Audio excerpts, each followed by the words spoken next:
ಕ್ರಿಸ್ತನನ್ನು ಪ್ರತಿಫಲಿಸುವಂತೆ ನಿಮ್ಮ ಆತ್ಮಗಳನ್ನು ವಾಕ್ಯದಲ್ಲಿ ಬಲಪಡಿಸುವ ಅನುದಿನದ ಧ್ಯಾನ. ಇಂದಿನ ಧ್ಯಾನದ ಶೀರ್ಷಿಕೆ, ಯೇಸು ಕಲಿಸಿಕೊಟ್ಟ ಎಲ್ಲ ಪಾಠಗಳನ್ನು ಯೋಹಾನನು ಚೆನ್ನಾಗಿ ಕಲಿತುಕೊಂಡನು.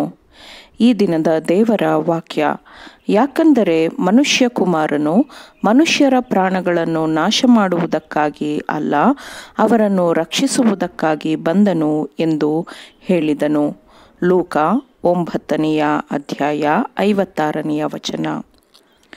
ಒಂದು ಸಂದರ್ಭದಲ್ಲಿ ಕ್ರಿಸ್ತನು ತನಗೆ ಮುಂದಾಗಿ ಸಮಾರ್ಯದ ಒಂದು ಹಳ್ಳಿಯೊಳಕ್ಕೆ ದೂತರನ್ನು ಕಳುಹಿಸಿದನು ಮತ್ತು ತನಗೂ ತನ್ನ ಶಿಷ್ಯರಿಗೋಸ್ಕರವೂ ಸಿದ್ಧಪಡಿಸುವಂತೆ ಜನರನ್ನು ಕೇಳಿಕೊಂಡನು. ಆದರೆ ರಕ್ಷಕನು ಪಟ್ಟಣವನ್ನು ಸಮೀಪಿಸಿದಾಗ ಅವನು ಯೆರೂಸಲೇಮಿನ ಕಡೆಗೆ ಹೋಗುತ್ತಿರುವಂತೆ ಕಂಡುಬಂದನು. ಇದು ಸಮಾರ್ಯದವರಲ್ಲಿ ದ್ವೇಷವನ್ನು ಹುಟ್ಟುಹಾಕಿತು. ಕ್ರಿಸ್ತನು ತಮ್ಮೊಂದಿಗಿರಬೇಕೆಂದು ಆಹ್ವಾನಿಸಲು ತಮ್ಮ ದೂತರನ್ನು ಕಳುಹಿಸುವ ಬದಲು ಸಮಾರ್ಯದವರು ಅದನ್ನು ತಡೆದು ಸಾಮಾನ್ಯವಾದ ದಾರಿಹೋಕನಿಗೆ ಕೊಡುವಷ್ಟು ಅಥವಾ ತೋರಿಸುವಷ್ಟು ಔಪಚಾರವನ್ನು ಅವರು ತೋರಿಸಲಿಲ್ಲ. ಯೇಸು ಕ್ರಿಸ್ತನು ತನ್ನ ಉಪಸ್ಥಿತಿಯ ಕಾರಣದಿಂದ ಯಾರನ್ನೂ ಒತ್ತಾಯಿಸುವುದಿಲ್ಲ ಮತ್ತು ಸಮಾರ್ಯದವರು ಕ್ರಿಸ್ತನನ್ನು ತಮ್ಮ ಅತಿಥಿಯಾಗಿ ಆಹ್ವಾನ ಮಾಡಿದ್ದರೆ ಸಿಗುತ್ತಿದ್ದ ಆಶೀರ್ವಾದಗಳನ್ನೆಲ್ಲ ಈಗ ಅವರು ಕಳೆದುಕೊಂಡರು. ಪರಲೋಕದ ಮಹಾರಾಜನೊಂದಿಗಿನ ಇಂತಹ ಅಸಭ್ಯವಾದ ವರ್ತನೆಯನ್ನು ನೋಡಿ ನಾವು ಆಶ್ಚರ್ಯಪಡಬಹುದು. ಆದರೆ ಕ್ರಿಸ್ತನ ಹಿಂಬಾಲಕರೆಂದು ಹೇಳಿಕೊಳ್ಳುವ ನಾವು ಎಷ್ಟು ಬಾರಿ ಇದೇ ರೀತಿಯ ನಿರ್ಲಕ್ಷ್ಯವನ್ನು ತೋರಿಸುವವರಾಗಿದ್ದೇವೆ ಅಲ್ಲವೇ? ನಮ್ಮ ಹೃದಯಗಳಲ್ಲಿ ಮತ್ತು ನಮ್ಮ ಮನೆಗಳಲ್ಲಿ ಯೇಸು ಕ್ರಿಸ್ತನು ನೆಲೆಸಲಿ, ವಾಸ ಮಾಡಲಿ ಎಂದು ನಾವು ಆತನನ್ನು ಬೇಡಿಕೊಳ್ಳುತ್ತೇವೆಯೋ, ಆಹ್ವಾನಿಸುತ್ತೇವೆಯೋ? ಆತನು ಪ್ರೀತಿಯಿಂದ ತುಂಬಿದ್ದಾನೆ, ಕೃಪೆಯಿಂದ, ಆಶೀರ್ವಾದಗಳಿಂದ ತುಂಬಿಕೊಂಡಿದ್ದಾನೆ ಮತ್ತು ಇಂತಹ ಆಶೀರ್ವಾದದ ಉಡುಗೊರೆಯ ಸುವರಗಳನ್ನು ನಮಗೆ ದಯಪಾಲಿಸಲು ಆತನು ಸಿದ್ಧನಾಗಿ ನಿಂತಿದ್ದಾನೆ. ಆದರೆ ನಾವು ಸಮಾರ್ಯದವರಂತೆ ಆ ಆಶೀರ್ವಾದಗಳಿಲ್ಲದಿದ್ದರೂ ತೃಪ್ತರಾಗಿರುತ್ತೇವೆ.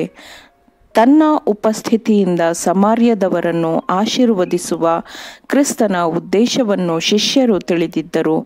ಆದರೆ ಅವರ ಭಾವಶೂನ್ಯತೆ, ಉದಾಸೀನ, ಅಸೂಯೆ ಮತ್ತು ತಮ್ಮ ಗುರುವಿಗೆ ತೋರಿದ ಅಗೌರವವನ್ನು ಶಿಷ್ಯರು ನೋಡಿದಾಗ ಅವರು ಆಶ್ಚರ್ಯಚಕಿತರಾದರು ಮತ್ತು ಕೋಪಗೊಂಡರು. ವಿಶೇಷವಾಗಿ ಯಾಕೋಬ, ಯೋಹಾನರು ಕೆರಳಿದರು, ಉದ್ರೇಕಗೊಂಡರು. ಅವರು ಅತಿಯಾಗಿ ಆರಾಧಿಸುವ ಕ್ರಿಸ್ತನನ್ನು ಈ ರೀತಿ ನಡೆಸಿಕೊಳ್ಳುವುದು ಅವರಿಗೆ ತುಂಬ ದೊಡ್ಡ ಅಪರಾಧವೆಂದು ತೋರಿತು. ತಕ್ಷಣ ಶಿಕ್ಷೆಯಾಗಬೇಕು, ನಿರ್ಲಕ್ಷಿಸುವ ಹಾಗಿಲ್ಲ ಎಂದು ಯೋಹಾನ ಮತ್ತು ಯಾಕೋಬರು ಭಾವಿಸಿದರು. ಮತ್ತು ಕರ್ತನೇ ಎಲೀಯನು ಮಾಡಿದ ಪ್ರಕಾರ ಅವರನ್ನು ದಹಿಸಿ ಬಿಡುವಂತೆ ಆಕಾಶದಿಂದ ಬೆಂಕಿ ಬೀಳುವ ಹಾಗೆ ನಾವು ಅಪ್ಪಣೆ ಕೊಡಲು ನಿನಗೆ ಮನಸ್ಸುಂಟೋ ಎಂದು ಅವರು ಕೇಳಿದರು. ಆಗ ಕ್ರಿಸ್ತನು ಅವರನ್ನು ಗದರಿಸಿ, ನೀವು ಯಾವ ತರವಾದ ಆತ್ಮದವರಾಗಿದ್ದೀರೆಂದು ನಿಮಗೆ ತಿಳಿಯದು. ಯಾಕೆಂದರೆ ಮನುಷ್ಯಕುಮಾರನು ಮನುಷ್ಯರ ಪ್ರಾಣಗಳನ್ನು ನಾಶ ಮಾಡುವುದಕ್ಕಾಗಿ ಅಲ್ಲ, ಅವರನ್ನು ರಕ್ಷಿಸುವುದಕ್ಕಾಗಿ ಬಂದನು ಎಂದು ಹೇಳಿದನು. ಯೋಹಾನನು ಮತ್ತವನ ಜೊತೆ ಶಿಷ್ಯರು ಕ್ರಿಸ್ತನು ಶಿಕ್ಷಕನಾಗಿದ್ದ ಶಾಲೆಯಲ್ಲಿ ಕಲಿಯುತ್ತಿದ್ದರು. ತಮ್ಮ ದೋಷಗಳನ್ನು ಅರಿತುಕೊಂಡು ತಮ್ಮ ಗುಣಸ್ವಭಾವಗಳನ್ನು ಸುಧಾರಿಸಿಕೊಳ್ಳಲು ಇಷ್ಟವಿದ್ದವರಿಗೆ ಹೇರಳವಾದ ಅವಕಾಶಗಳಿತ್ತು. ಯೋಹಾನನು ಪ್ರತಿಯೊಂದು ಪಾಠವನ್ನು ಅಮೂಲ್ಯವಾದ ಪಾಠಗಳು ಎಂದು ಪರಿಗಣಿಸಿದನು ಮತ್ತು ಅವನು ನಿರಂತರವಾಗಿ ತನ್ನ ಜೀವನವನ್ನು ದೈವ ಮಾದರಿಗೆ ಅನುಗುಣವಾಗಿ ಮಾರ್ಪಡಿಸಿಕೊಳ್ಳಲು ಪ್ರಯತ್ನಿಸಿದನು. ಕೃಪೆ ಮತ್ತು ದೇವರ ಕೆಲಸಕ್ಕೆ ಸಿದ್ಧರಾಗುವ ಬೆಳವಣಿಗೆಗೆ ದಯೆ, ದೀನತೆ ಮತ್ತು ಪ್ರೀತಿ ಎಂಬ ಪಾಠಗಳನ್ನು ಕ್ರಿಸ್ತನು ಕಲಿಸಿಕೊಡುವಾಗ ಆ ಪಾಠಗಳು ಯೋಹಾನನಿಗೆ ಅತ್ಯುನ್ನತವಾದ ಮೌಲ್ಯವುಳ್ಳವುಗಳಾಗಿದ್ದವು.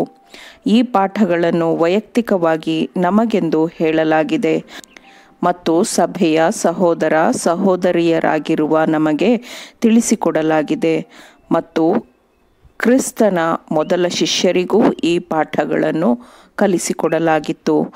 ಆಮೇನ್. ದೇವರ ವಾಕ್ಯಗಳನ್ನು ಶ್ರದ್ಧೆಯಿಂದ ಆಲಿಸುವವರು ಮಾತ್ರವೇ ಆಗಿರದೆ ಪಾಲಿಸುವವರು ಆಗಬೇಕೆಂದು ನಿಮ್ಮನ್ನು ಉತ್ತೇಜಿಸುತ್ತೇನೆ. ಪರಿಶುದ್ಧಾತ್ಮನ ಸಹಾಯದಿಂದ ಆಲಿಸಿದ ನಿಮ್ಮೆಲ್ಲರಿಗೂ ಧನ್ಯವಾದಗಳು. ಮತ್ತೆ ದೈನಂದಿನ ಧ್ಯಾನಕ್ಕಾಗಿ ನಾಳೆ ಸಂಧಿಸೋಣ. ಆಮೇನ್.